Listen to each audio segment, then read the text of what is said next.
What's going on, everybody? Thank you for tuning to another episode of Right on Cue Podcast. As always, I'm your host, Logan Chestnut, Small Batch Barbecue.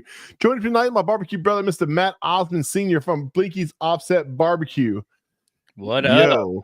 up? Hey, that's how old white men try to be hip. Yo. Listen, it's on the trailer. A lot of people, it says yo on the trailer for a reason. It's cringy. A little cringy. It's all good. It's all good. Hey, man.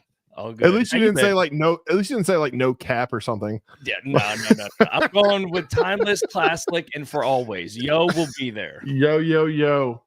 No, man, been good, man. Been good. I am so pumped for barbecue season to kick off. I miss my barbecue family tremendously, and this time of year where it's like you're starting to think about contests and getting signed up and stuff like that, and like, oh shit, I still don't know what the hell I'm doing with my ribs, or I don't know what I'm doing with my brisket, or chicken. Chicken. Like I gotta remember all my recipes and stuff. I'm going through my notes today and like rewatching some videos, and I'm like, what am I gonna do? And I just kind of realized it doesn't matter. But remember, that's for guys like us. There's a whole other set of guys who have been on the trail constantly. Right. I mean, I know what it's some guys like those Texas boys, or like Jordan or Kirkpatrick or any of those guys. I mean, they get on and they don't have off season. We don't have off seasons. We just we'll take 2 weeks off, 3 weeks off, and then keep it going. They're that year round school, like in high school they get those year round school. They'll take 3 weeks off and then they'll come right back on. Well, I am doing of course, smoke will be my first, probably like you. Me too. And some others. And I am going to do after that, go down to Owl's Nest and do an interesting cook. So they have a rib burn. Check this out. Charcoal cooker, 1 rack of baby backs, 90 minutes, 5 bone turning, no more, no less. So like an Iron Man. In essence, but you get 1 rack and it's 90 minutes for the cook. That's fun. Of course, I'm going to cook it on the cooker that, in my opinion, and I'm sure we'll get to this later on with the guest, but the best single, or dare I say double, rib cooker. Standard classic, 22-inch Weber kettle, baby. It's just my opinion. I think for 1 or 2 racks of ribs, it's the best cooker out there, and especially the most convenient and affordable. For sure. I feel like you got to have one of those in your arsenal. But 90 minutes. 90 minutes in 1 rack. That's all you get. You're cooking a small batch rib right there, baby. I'll give you. I got a 90-minute recipe if you want one. I got one for you. I'm gonna need it, man. I'm gonna do another practice. I bought a couple racks at Kroger just to mess around with, but I did one where it's in essence a little offset, a little grill, and then basically set the bark real quick, wrap, and then finish over. I'm gonna try the party bone. Have you ever cooked a rack like that? You cutting them up, the party? Oh, not for a comp. I mean, I've done it for like parties and stuff, but I've never cooked that. Only because of time. No. But your tenderness you're gonna get killed on your tenderness though. You think doing that?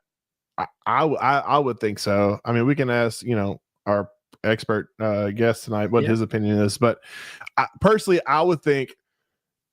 I wouldn't cut to the last minute because I feel like once you cut, I mean, all that juice is going to disappear. Yeah, I mean, especially if you're going to wrap them, what do I do? But wrap 8-9 bones individually in little tiny foil. Yeah, that's gonna be weird. I mean, you almost need to do like a bath if you're going to do that. Yeah, do like Texas style and like put them in like a half pan and just do them in au jus. Yeah, and whatnot. But with just 1 rack, you wouldn't have enough au jus. I don't know. That'd be interesting. But I if you're doing a contest, I will not do a party rack. Party rack is fun for like backyard, but for contest, well, we'll see. But if you don't care about it, then I mean, if it's one of those like, I had those contests throughout the year where I'm like, you know what, I'm gonna try some weird stuff. Hey, I did last year. What sticks. Last year, Smoking the Shore for the Friday night rib burn, I did salt and pepper ribs. And scored as you would imagine. Yeah. But I cooked them. So yeah, no, so like you said, they're good. It's just not for. Yeah, it's different. It's different. Good old fashioned rib. Dude, I gotta reload. I got to reload on all my sauces and rubs. Like I burned through so many last year, and I'm looking. I was like, my wife's like, "What is this Amazon bill?" And I'm like, "Don't look. Don't, you spent $350 on what?" I'm like, "Yeah." Listen, I just got a bunch of Heath products in. I'm gonna reload on a couple other stuff. I got some Smoke and Go stuff in. Like it's time. It's time. I'm going. Sure. I'm bringing it back to the OG this year. Sindox and Smoking Guns Hot. Okay. I mean, they're OG for a reason, and they're just good. Yeah. But anywho, but yeah, I mean, you can't go wrong. A lot of big names use those for a reason. Every recipe has that or a version one of the two. Yeah. Yeah. So for sure. But anywho, man, I'm very excited for our guest. And you know, he's one of our first. We've had like non-competition guys in a while that is coming on the scene. This dude's content is phenomenal. If you haven't checked his page out, like I strive to be this good, this high quality, and believe me, instead of picking recipe ideas, which I'll be doing that, I'll be picking video and podcasting ideas from this guy because he is definitely on it. But Matt, man, it's your guest. You want to introduce him? Absolutely. This is Mike Lang from Another Pint, Please. He is an author, a hell of a cook. I believe he's a little bit. He might even tout that he's an ex-police officer. He might even throw that into the claim of fame, but no, he's a great guy, great guest, and here he is, Mike Lang. What's up? Here he is, man. What's going on, Mikey? Thanks, guys. Hell of an introduction. I really appreciate it. We try our best. We say all the good stuff for our guests. Ours is we're basic, but no, man. How's it going, buddy? You doing good? No, fantastic. Oh my gosh, yeah, it was like 50 degrees today, so like doubly good. It wasn't like freezing outside. Where are you at? Where are you from? Yeah, Dayton, Ohio.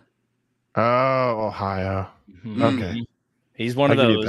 I'll give you a pass. Buckeyes or Flyers? Oh, Flyers. Thank you. All right, you're good. Never mind. You said Buckeyes. I'll be like, that's our show, guys.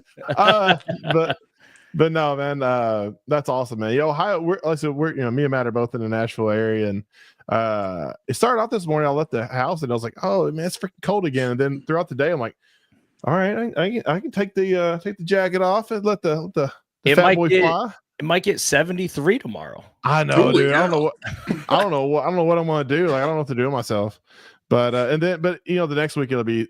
That's what was the weekend before though. Here is like it was 70, 65 degrees for a week, and then literally 3 days later we had inches of snow. Yeah, it's nuts. Well, is that fake winter.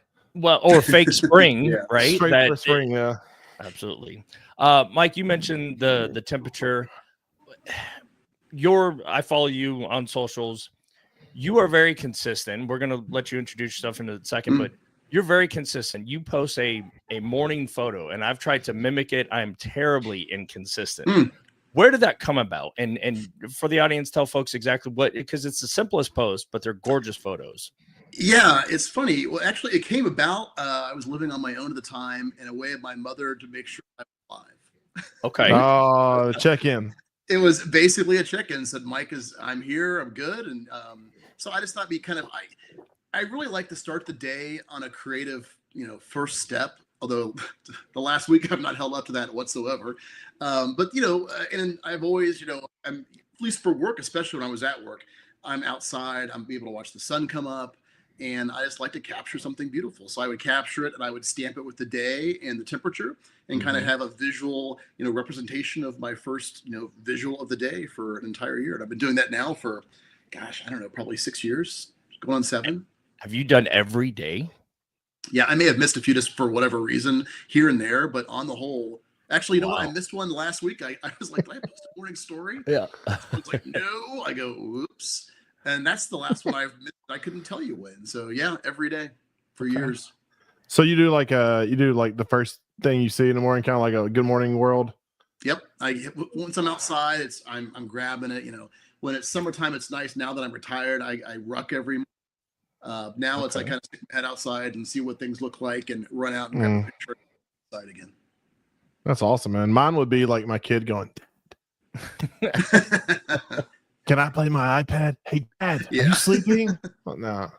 Well, no, that's awesome. That's I great. tried to mimic it. In essence, we have some stairs that walk up to our house, and I take the kids to school. And so I would stand on the stairs and kind of the same spot and same photos. So it's like somewhat consistent, and then time of day, because I love how simple and just, you don't have to jam pack it with all the GIFs and this and whatever, but simplicity sells.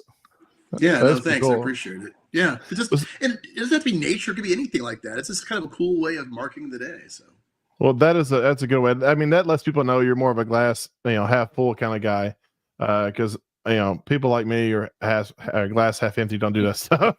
It's like, that's because you've been drinking the glass that's half empty. It takes me a good hour in the morning before I want to talk to anybody. I'm like, I don't exist in this world until I at least have like 2 cups of coffee or a Red Bull. Just don't I'm not here. But no, man. So Mike, tell us a little bit about, for people who don't know, who you are. Like I said, ex police officer, and then you're a content creator for Weber. And yeah, it's actually a hard question. I'm asked so often, especially now retired. I retired for 32 years at the police department. And thank you for your service. Asked me, thank you. Someone always asks me, what do I do? I'm like, it's a loaded question, because I can't just simply say author. I can't say photographer. I can't say food stylist. I can't say content creator, because it all kind of merges together. So I truly struggle with that. But on the whole, yeah, I mean, I am essentially a grilled food content creator that takes on a whole bunch of different avenues. I started my blog, Another Pint, Please. It's been 18, 19 years now. And it basically, at first was a travel blog, and then it turned into basically a way of me documenting what I had for dinner. And I love taking pictures. And those two things sort of combined, and I called it What's on the Grill. And back in those days, there was not social media like there is today. So it was a much more, casual way of writing, but taking pictures. I did this, I did that, maybe include a recipe or a place I went to get a recipe. And it just kind of snowballed from there. That's awesome. So you've been doing this for, you said 18 years? Yeah, it's been a long time. It's hard to believe. Yeah, I mean, probably the biggest thing for me was my work with Weber, which is now going on 11 years plus. But basically, when the Weber's Summit Gas Grill was redesigned back in 2007, I needed a new grill. I had a kettle, actually 2 kettles, I think. And I go, I'm getting this new gas grill. And it came and it delivered on this box on a pallet. I go, it's so awesome.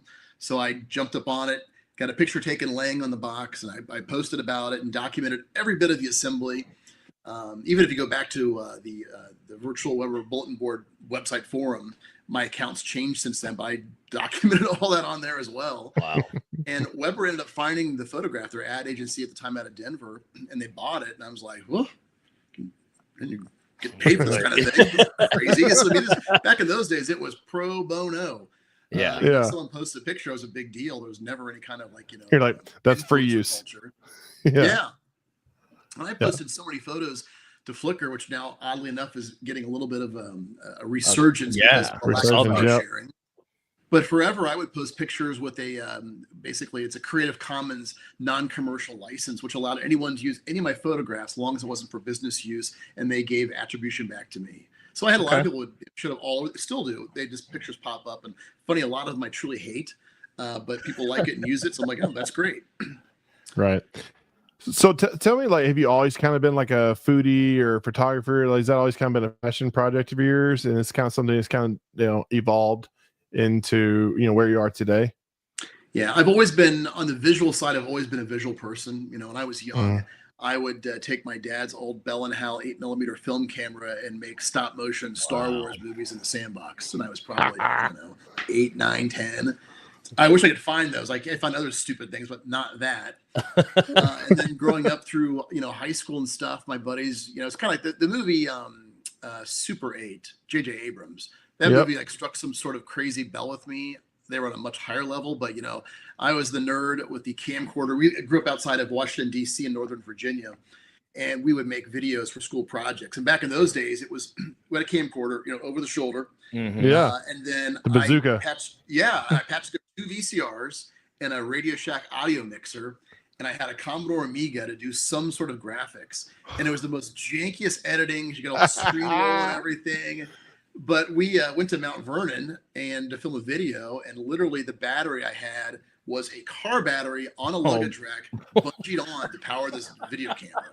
Can you imagine in 2025 trying to roll a car battery into a national park attached to a camcorder? You get arrested. Like, he's got a bomb. Oh, the worst part is it fell over and cracked inside on the grounds. So we're leaving with acid leaking out of it, which also destroyed the back of my car's carpet. But never, I mean, back in the 80s, that's what you did. So you're like an old school eco terrorist, right? With the acid on the. Gonna go back and carbonate that spot. They're gonna track they would down. you would get canceled nowadays for that stuff. No, but what was the video? What were you shooting? We were doing it was a video about George Washington, and a buddy of mine. We had some period clothes, and we put him on it. And I actually still have the video, which is hilarious. We got kicked out not because of that, but because he was impersonating an historical figure. Oh wow! People thought he worked there. And that's like this long shot. They were stopping and shaking hands, and he walks away, like shakes his head upset because the premise was he was pissed. All these people were running around his house and his home. And he couldn't have any quiet time. Get off my lawn. So my buddy complained to the management, and they brought us back the next day because we're doing a school project, and it all worked out. But it's pretty funny in hindsight looking back on it. Did you get a good grade? Yeah, we did. Oh yeah, we set a new bar for that in high school. There, it's everyone sort of wanted to do videos all of a sudden. I bet it sounds like Kevin Smith. He got his start doing exactly what you're doing. That's awesome. Yeah, the technology's changed a ton. It's hard to believe. Yeah. So have you always been a grill nerd, a food nerd, or is that something like me? Like later on, as you matured as a man, it's kind of like I feel like you reach a certain age of manhood.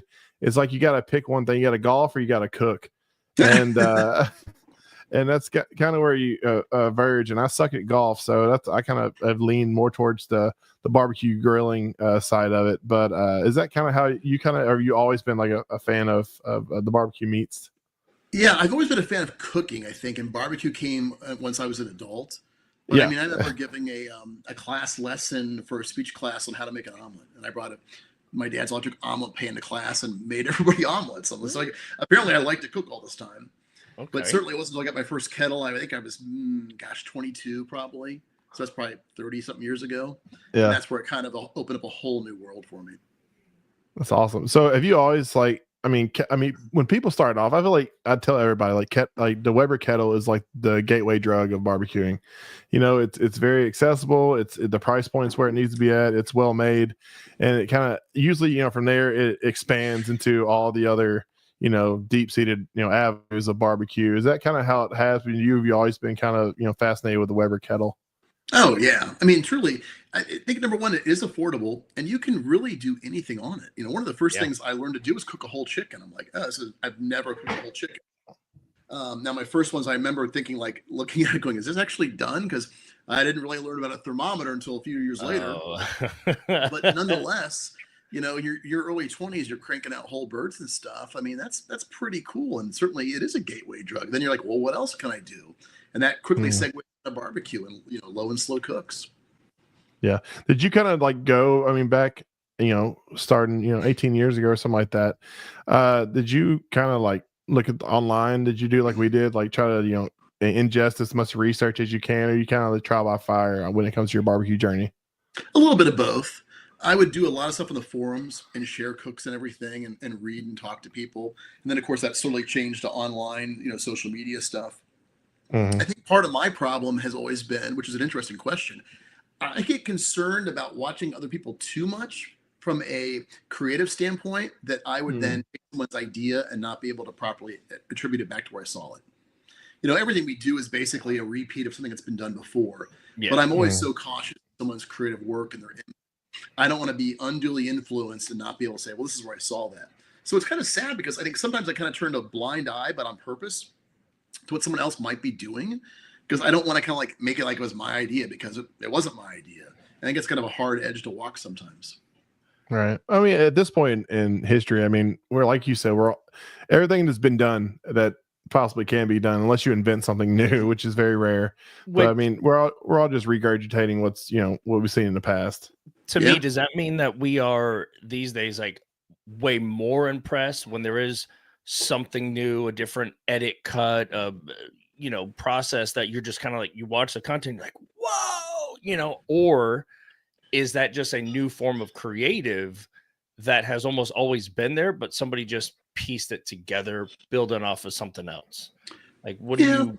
Probably the latter a little bit. People are influenced by different things, and then you could be influenced by an idea, but then you could totally carry it out differently and give a new spin on it. I think in the food space too, I get kind of tired of all of the excessive, triple double bacon cheeseburger smash patties with the falupa. I'm like, how about just make a damn good steak? Cut into that. And a lot of times, when I get some free time, in air quotes, I kind of want to go back to a bread and butter approach to basic grilling stuff, because I think we're like, okay, well, we know how to do these things, but then you forget how many people just got their first kettle, their first, grill, and they may actually need some information passed on that we've all amassed and kind of just sit on and have a good, positive new way of sharing the bread and butter basics. Dude, absolutely. It's funny. So, like last year, I helped with my alma mater high school. They have a culinary class, and my ex-teacher, asked me if I would come and do a barbecue class, because she thought it'd be neat.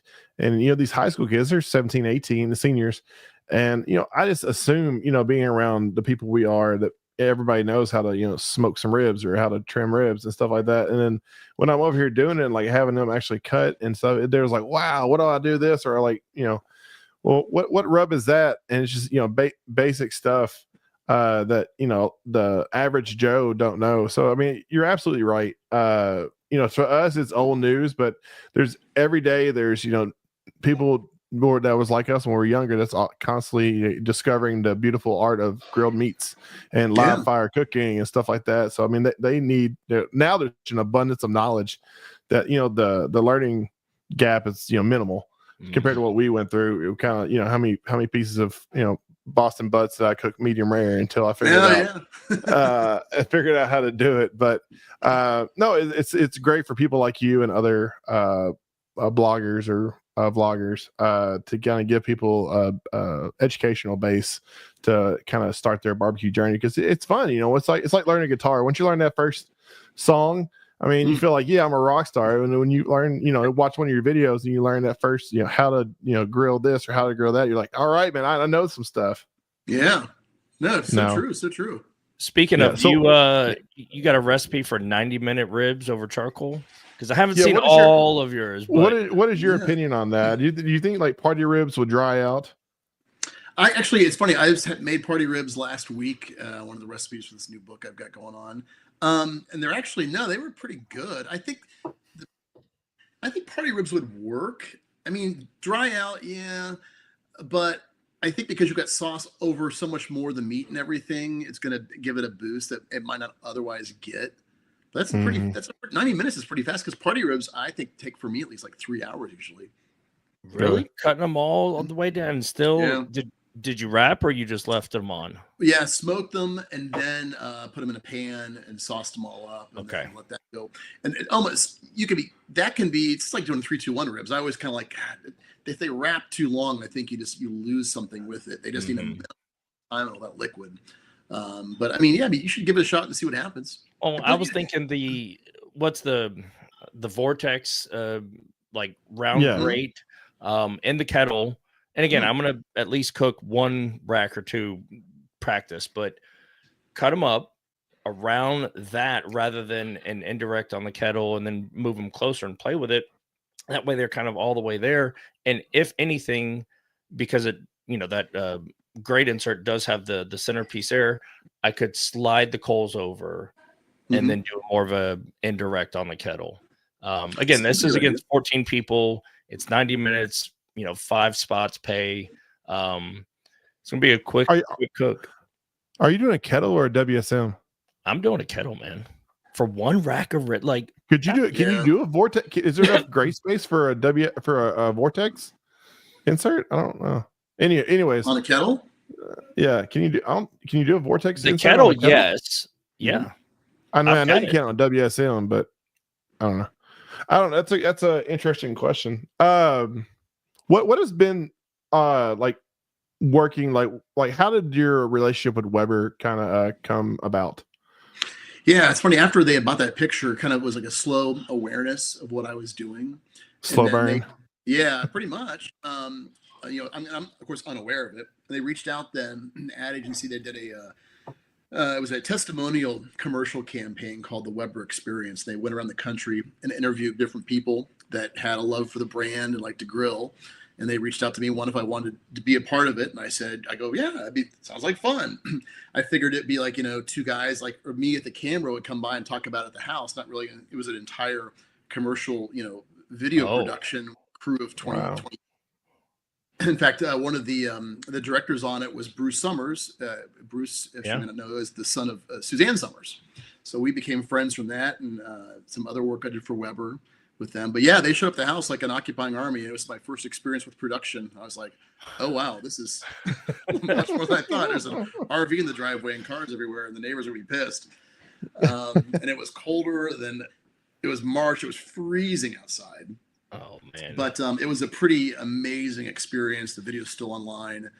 I look much younger than I am. I was gonna say, is that a young Mike Lang back then? My gosh, yeah. The kitchen been changed since then in my old place, and the grill deck was much smaller. I think I only had 5 grills then. But what are we up to now? 50 right now. 50. Yeah. All right. Hold on. As it should be. Hear that, wives? All right, of 50, what percentage, or maybe exact, between gas and charcoal? Actually, it's probably 75% charcoal, 25% gas. All right, how many pellet cookers within that, or what's the 3? 3? Okay. How many repeat? Like I've seen some of your posts when you have every size WSM. Mm-hmm. You do have a rancher, right? Yep, ranch cone. Yeah. Yep. So you've got every size cat. Like how many 22s do you have? Like how many of them are the exact same but a color or year model difference? I think I've got 12 22 kettles right now. 12 22. They're all different colors. Like one black one, and the rest are all every shade of the rainbow. In fact, it is actually the picture. It's a Weber. It was a picture for Weber, but now it's actually on my phone. You probably can't see it right now. There's a picture. Oh, wow. Yeah. And they're all lined up. That's awesome. A buddy of mine at Weber that's over the charcoal division had sent me a picture on his computer. I go, it's a great desktop. I never even thought about that. And I put my phone right away. Nice. So how many, do you have any limited? I feel like Weber, of any of the grills on the market, I feel like Weber could have the same influences like Bourbon had here lately. With Bourbon, it's all about limited releases and like exclusivity on certain ones. I feel like Weber has, I know they've done limited releases on certain colors and styles and stuff like that.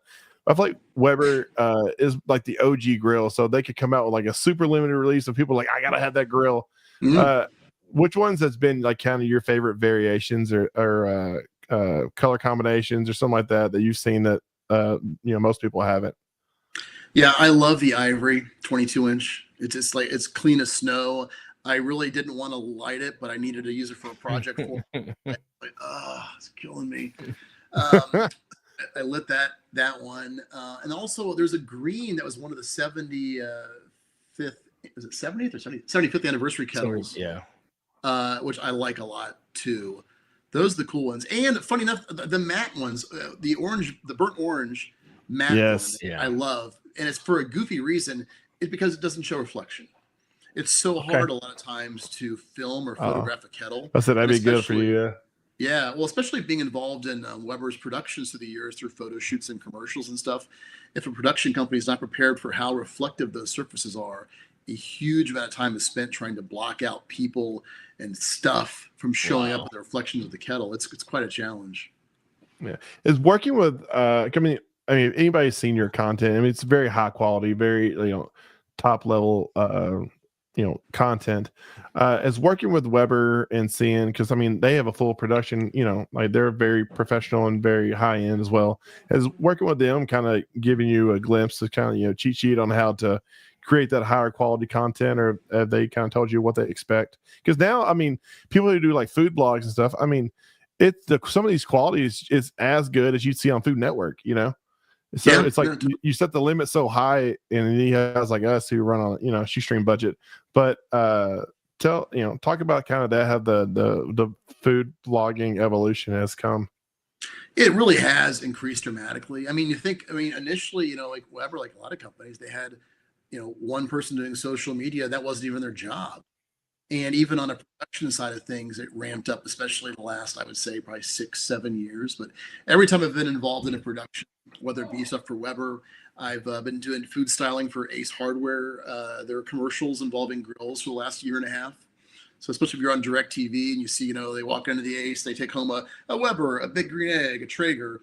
That's been food that I've done for them for the last, I don't know, probably 3 iterations of commercials. Very nice. But I'm always eyes open, watching what everyone's doing and how things are set up and different ideas I can then kind of learn from. I just love being a sponge and soaking those things up. And for me, it's always too, you fail a lot of times. It looks horrible. You make mistakes. I remember, gosh, one of the first Weber YouTube videos I posted was on a cedar plank salmon. Also, I mean, and I just said, it's the end of the day. I'm going to get this done real fast. I had a meeting I had to go to, and somehow I did this like in 2 hours. And today it would take me like 6 hours because I overthink it. But I remember the audio wasn't quite right, and I had complaints online from people's ears blown out because I wasn't checking the decibel levels before I was outputting it. I never even thought about it. That's all brand spanking new. And so you learn. I remember jumping on. I go, yeah, sorry about that. It's my bad. They're like, oh, didn't realize someone actually would read this and respond to it. But yeah, if I screw it up, I'll let you know. Do you have the keyboard warriors? The keyboard warriors is what it's crazy. Like people watch these YouTube videos, and you want to reply like, "Hey, because I've gotten some stuff like that. My audio's not been quite right, and there's maybe some pop in or something like that, and that's why I've upgraded mics tremendously. I've had some guests that had nicer quality mics. I'm like, yeah, I need to get some of these, but you got to respond to some of these people like, this is like homemade stuff, and people are like I'm getting so accustomed to such high quality products. Like, I mean, this isn't ESPN. I mean, we're doing this in our basement or in our garage, or but they're in the expecting washroom. or whatever isolation cell Blinky's in. We'll just call it the toilet. That's what I'm gonna put it in the toilet. It does kind of like a urinal, and you should put a urinal on the back. But no, it's like viewers are so spoiled now. I mean, my kids watch YouTube more than they do TV. Like it's hands down. YouTube has become the new streaming TV. And has that been something you've kind of had to adapt and evolve over the years? It's got, because you seem like you're always been kind of have a good creative eye for what you're kind of the end, being a director and kind of what the end product should be. You just got to kind of put it out there. Has that kind of helped you like evolve in the food game? Because if you don't do certain angles or there's stuff a lot of people don't think about that I'm sure people like you do. Yeah, I mean, definitely. We're always constantly looking and figuring out ways to make it better and look better. And I've always been influenced by non-food stuff, then to bring it into the food space. If it works somewhere else, I'm thinking, it'd be kind of cool. How could I do it with food? My biggest problem has been that actually it's a blessing and a curse. I've been so fortunate to have so much work for other people, for Weber, for Ace, for my other pursuits, that I feel my personal brand just kind of is just there. It's with retirement, I thought, oh, this is great. I have all this free time to start working on my own stuff and do things I want to do. And no, I mean, it's a great problem to have, but it's not been the case whatsoever. I've had a YouTube channel forever and a day, and up until probably last fall, I hadn't posted a video to it in 5 or 6 years. I log it in again. I go, oh, it actually did pretty good back then. And I guess you should probably do more of that. And then you start to do it, and then I get projects come up. So I just try to make it. I've always said when I post stuff for me, it is regularly irregular. That you never know where you're going to find it. Don't be like, it's not every Wednesday. It could be every 17th Wednesday. But at some point, I'll always have my space. Another pint, please. But if I'm not posting things, I'm posting stuff for other people. I'm lucky to be able to do that. So the production of it, you have staff, like I know you have some helpers that you've shown from time to time that how long is each, obviously every cook matters differently, but I know you've got the cameras, the boomsticks, the mics, the shields. Like what's an average? Let's say you are doing the whole chicken. Mm-hmm. what's your start time to finish? And I'm not talking about editing. I'm just talking about raw footage and cook. Yeah, I'll probably easily have if it's like, let's say it's a whole chicken, I'll probably have an hour before the chicken hits the grill, the whole cook, which will be an hour and 10 hour and 15 minutes, and then I'll have another probably 45 minutes to an hour after the cook. So very easily that could be a 4 to 5 hour video, and that doesn't count editing. Yeah, it's super time consuming, and it's funny all that to be chopped down to 60 seconds. Yeah. Yeah, so I was gonna say, what's the sweet spot? Because I mean, people's that, especially with like TikTok and a lot of the the threads, like people's attention span, we all have ADD at this point. So, like, what is that sweet spot in like video editing that you've kind of seen to get the most hits? I mean, well, it's the first like 3 to 5 seconds. You've got to have a good hit to hook somebody in. I think with Weber's been interesting, and I like to pick the brains. They've got an amazing social media team, but for them, it changes on a dime. We've had some videos that that basically I'll get pitched the ideas. We want to do this, this, and this. I'll say, and I execute all of it. And we've had some that have done millions of views. And a lot of times it's Weber faithful, like, the drop-in kettle insert or some other sort of new accessory or crazy colors, people that Weber fans really glom onto. That's just an automatic hook. Recipes, it seems anymore, aren't that way as much necessarily. But I think no matter what you're doing, if you don't really have a good visual hook within the first 3 to 5 seconds, like you said, someone's going to scroll right on by and go to the next thing. Unless it's something someone's seeking out that's going to provide knowledge, I think, then you get a little bit more of a leeway. Right. I think more, like you said, recipes, people have been doing them for a long time, and there's such a, an abundance of them online. I'll tell you what I see, like a lot of people like skyrocketing now is smoker or grill reviews.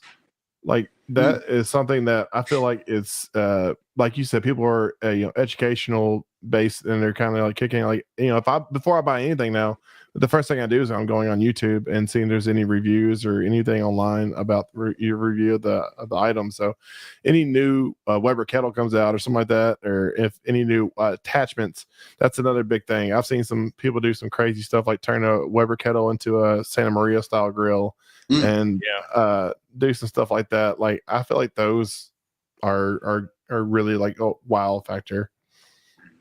Do you do a lot of those? Space. Yeah, do you do like outside of? So I mean, I was curious, like outside of Weber kettle, like, because obviously we know you're a big, huge Weber fan. Outside of Weber kettle, like what's some of the other grills that you like, that you spend some time with, quality with, that you enjoy cooking on? Is it more of the offsets? Is it more of the like the big boys? Like those are always fun to play with. But yeah, no, funny actually. An offset is actually on my want list. I've always wanted one.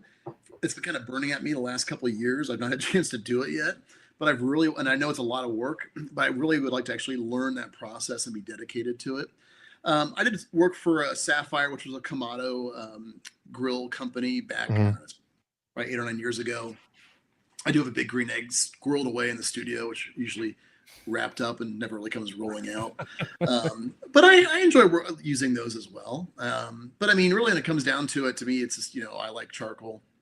Yeah. And no matter, I mean, any grill could take charcoal if you're doing direct cooking and everything, theoretically, but that's kind of what I go to. But like, to answer your question, I would really like to get an offset here at some point and play around with it.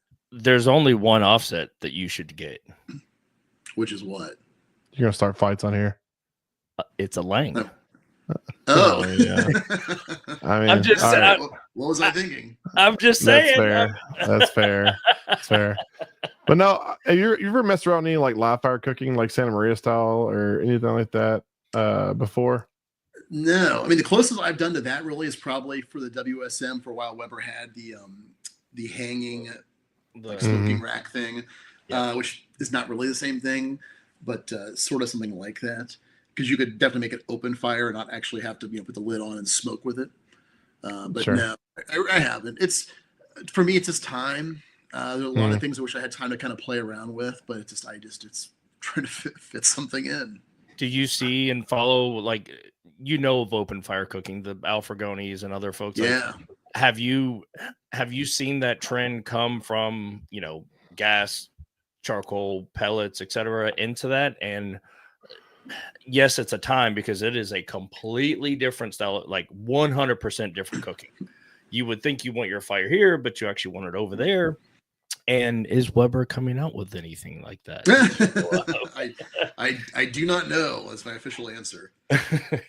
How has the Blackstone Weber merger thing, or does it affect you at all with any of the content? Or Yeah, I don't know actually. I think nothing official's come down yet, so I think everyone's in the dark, including those internally. So until they get it kind of hammered out, it'll be interesting to see. You know, Yeah. it's a fickle industry, and you know things like that I'm lucky enough to do can change on a dime. I mean, it's what I do. You know, before they're influencers, I did what I did. Now they're all these influencers that do what they do, because they of course bring tens of thousands, if not a million followers to a screen. So it's definitely a totally different world and change. So we just kind of wait and see where it goes. I got you.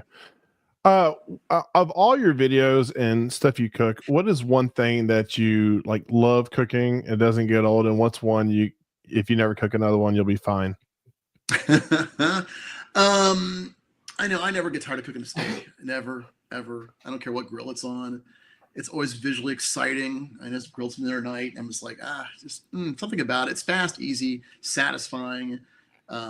What cut are we doing? What's Mike's cut? Yeah. Break it down to like what cut, what kind of rubs you doing? Yeah, I'm always a ribeye guy. Salt, pepper, and a third. So I usually say, salt, pepper, garlic, salt, pepper, paprika, just something else to bring some more character to it, but nothing crazy. I always joke too. I go, I'm not a super taster. I can't put 16 rubs into it and go, there's a quarter ounce of cayenne in here. There? And is that, do I taste 2 bits of dill? No. Broad strokes for me, baby. And that's what I like. It just keeps it simple and still good. In terms of what I'm tired of cooking, this is going to sound horrible because you guys are hard barbecue guys, but sometimes just barbecue because of the time commitment sometimes. Yeah. I enjoy it. It's not my favorite thing, which is, it's funny. You guys do competition. I've never done it. I've thought about it. I don't have the bandwidth for it. I would rather be the schlepper that says, I'll come help you out. I'll take some pictures. I can, whatever, fan you, whatever we do. Just to kind of get a feel for what it's like, that time commitment and everything. So, but to that point and to what you just mentioned, that's why Logan and I have talked about this before. There's SCA, which is a steak cook-off, and then was last year the first Rib Association year, or did it start the year before? No, last year's first. And all you do is you go and cook a steak, or you go and cook ribs. And that's the whole thing. Yeah, cooking in the parking lot. So to me, the SCA was always, I didn't find out about SCA until after I was already into barbecue and, was there. But you might absolutely love taking a grill out, going out over there, and it's real simple. You pay your fee and they give you the steak. That's the best part about it, is they provide you do a snake draft and go cook 2 steaks, man. Yeah. No, it's fun. Competition cooking. I don't know. I've been obsessed with competition cooking. I think back to the early Chop days, and like Food Network and Chop. I feel like there's a reason why Chop's been probably the longest running show on Food Network. It's just something about former people like, well, I can't play basketball or football anymore. I got to find some sport, and cooking has been ours. But it's a fun avenue. I feel like when you get older, you got to have overpriced hobbies. You got to find something whether it's there was like remote control airplanes or golf or any poker, whatever your thing is. Like you got to have something that's you spend entirely too much money on and become obsessive about. And I think now people are starting to turn to food, which it's a double-sided blade, because on one side you love to do it, and on the other side, like, I hate eating barbecue nowadays. It just is there something like said you cook like kind of like us with barbecue? I'm sure you kind of said it. Do you get tired of cooking barbecue, or do you enjoy eating barbecue? I've got to have it in moderation, like everything. Here's the dirty secret.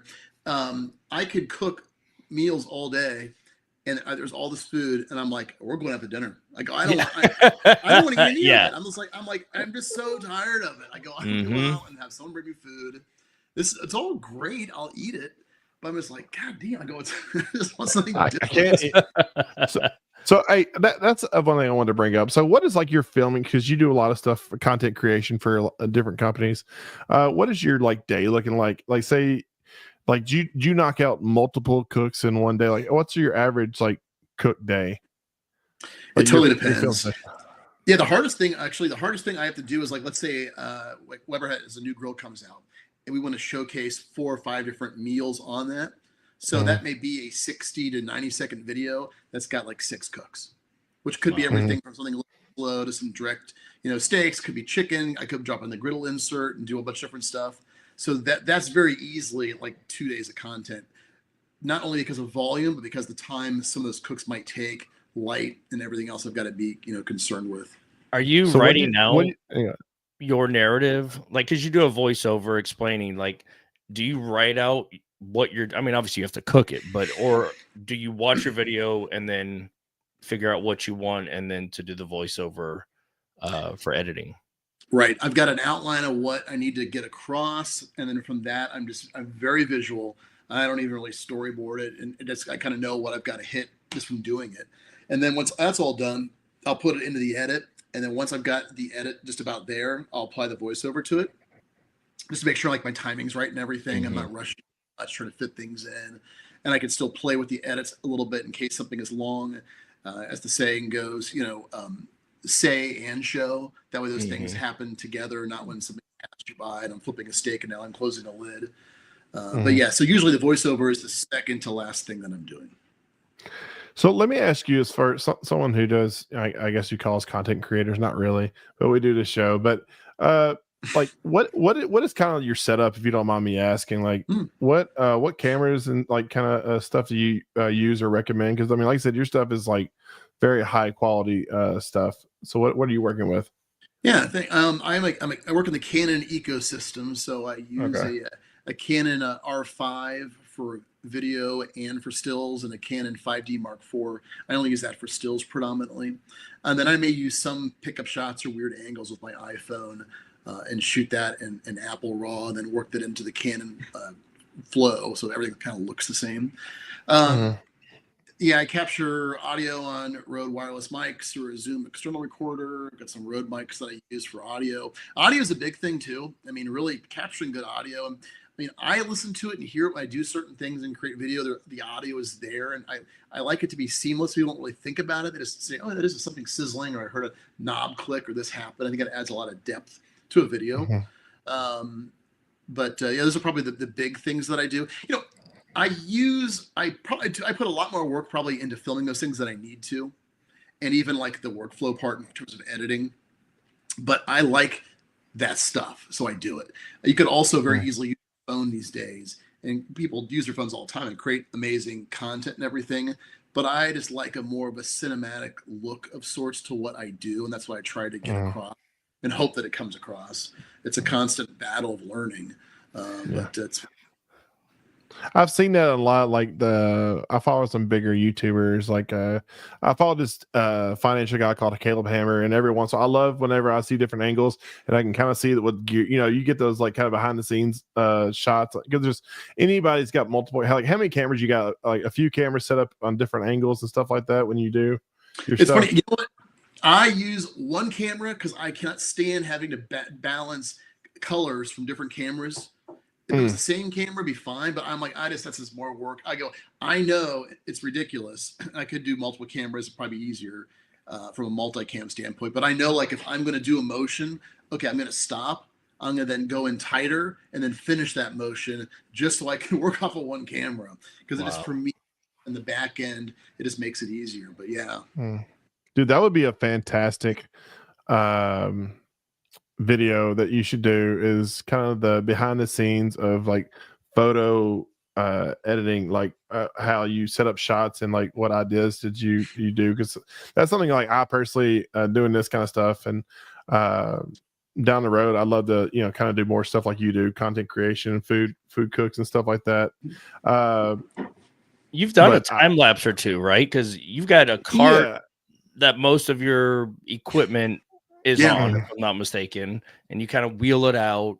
You typically cook from the edge, Mhm. or that right edge from the garage door. What did you recently built a indoor kitchen? Is that for lighting? Is that for storage Yes. or? Yeah, it's Just actually badassery. it's basically it's kind of I call it the set kitchen. So it's got a Okay. background and some storage and stuff, but more or less a background so I can be inside. And for certain things, if I want to photograph, I'm not having to be in the actual house. I can do it outside. And then there's actually a commercial kitchen area for cleanup and everything else. And then everything's pretty much on wheels, so I can move everything out, keep things moved over, or whatever I want to do, just to have the flexibility in the studio. But yeah, it's 1,500 square foot. It was a 1980s pole barn, and we renovated it into the grill studio. Has all that, a bathroom, a little leisure area, 3 garage doors, including the glass garage door, which is fantastic this time of year because I've been shooting by it to bring in some natural light without having to get outside, which has been very nice. I want a meat lab. There you go. I want a meat lab so bad.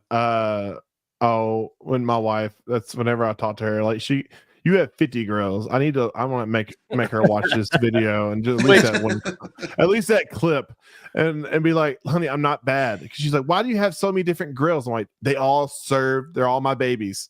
They all serve their own purpose. So of 50 grills, are they all in the barn or all in the studio? All but maybe 3. My that old just kind of stay up. Yeah, there's another barn next to it for storage.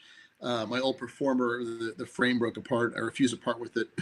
An original Summit Kamado, which was actually an R&D model. Okay, that was that's the cool. Summit Grill Center, and then I think the Gen 1, another R&D Smoke Fire. I think that's it. Yeah, that's those 3. And I'm guessing you probably have of 50 grills, you probably have 41 covers. Probably half of that. Now that I'm inside, I'm not as worried about it. But boy, when I was outside, it was high covers were a must. Oh my gosh, all that cleaning. You know who Darren Worth is?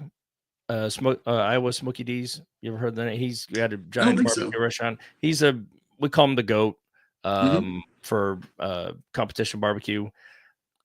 I have not, as many times I've talked, I have not confirmed this, but others have, that Darren Worth has a massive Weber kettle collection at his house.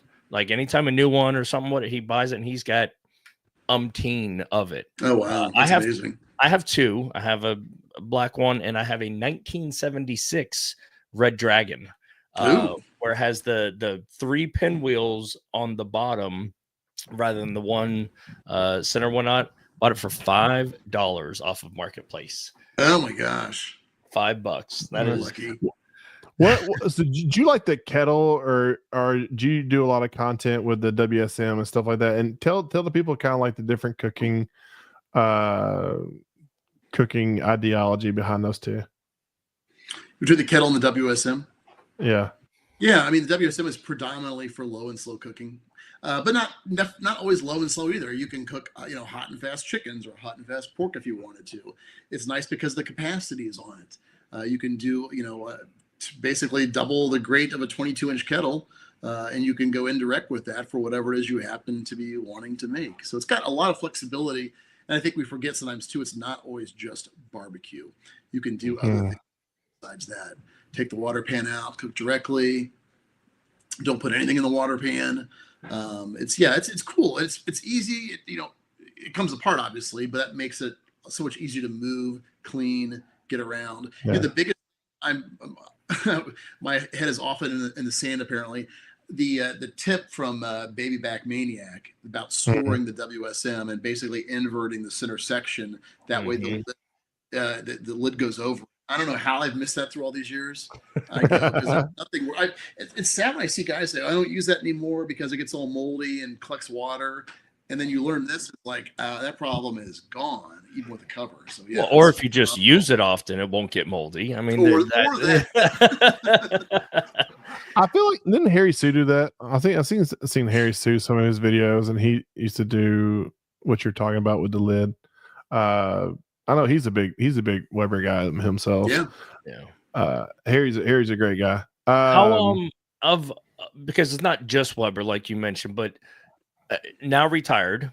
Which, quick question about that. So you doing this for 18 years on the force for said 30 plus, right? Yeah.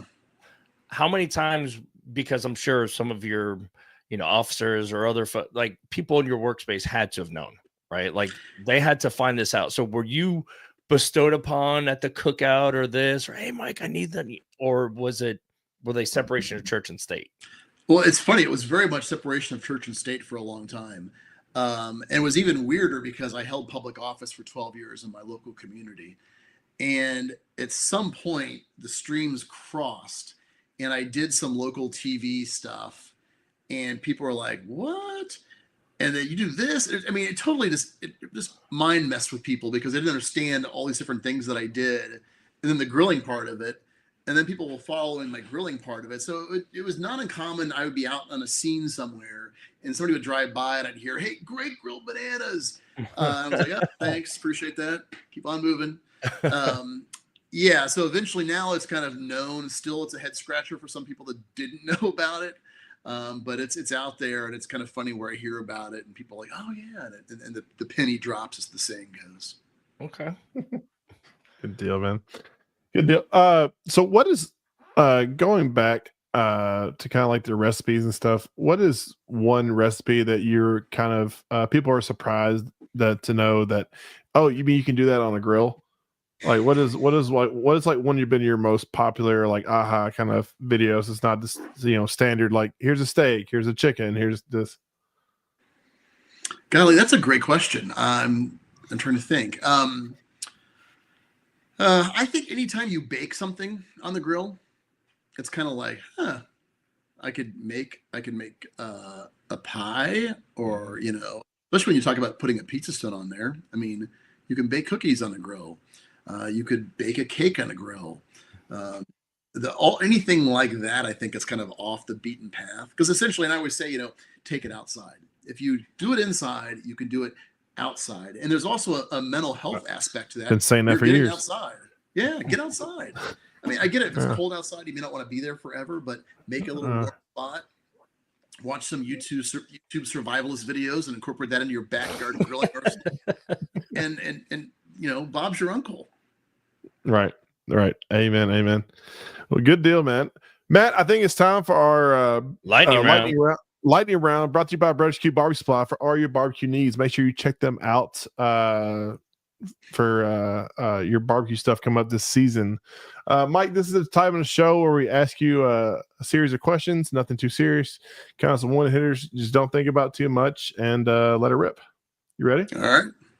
All right, man. If you're going on vacation, you going to the beach or you going to the mountains? The beach.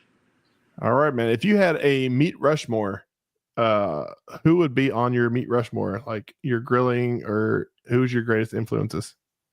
I would say Stephen Raiklin and Meathead. Meathead. All right. If you could grill one thing for the rest of your life, what would it be? And if somebody, besides you can't say steak. I gotta make you think. Grilled oysters. Oh, all right. We've heard that one before. Okay. I'm all about it though. I'm about that life. Rockefeller, baby. Yeah. All right, man. If you could have one Weber kettle and use that for the rest of your life, which one would it be? It'd be the 1990s Performer. Any reason why? Yeah, stainless steel cart, 5-gallon propane tank for start. To me, it was my first Performer, a classic. They're beautiful. It was red. It was a redhead. I love it. Facebook Marketplace 1990. I know. My dad's got one that's green, and I'm like, he doesn't really use it much anymore. He's 80. He'll be 85 in April. So I'm kind of like, hey. My carts blew up on mine. If Mike Lang had a theme song, what would it be? Oh, probably Sunshine Day by the Brady Bunch. Sunshine. Okay. We've not heard that either.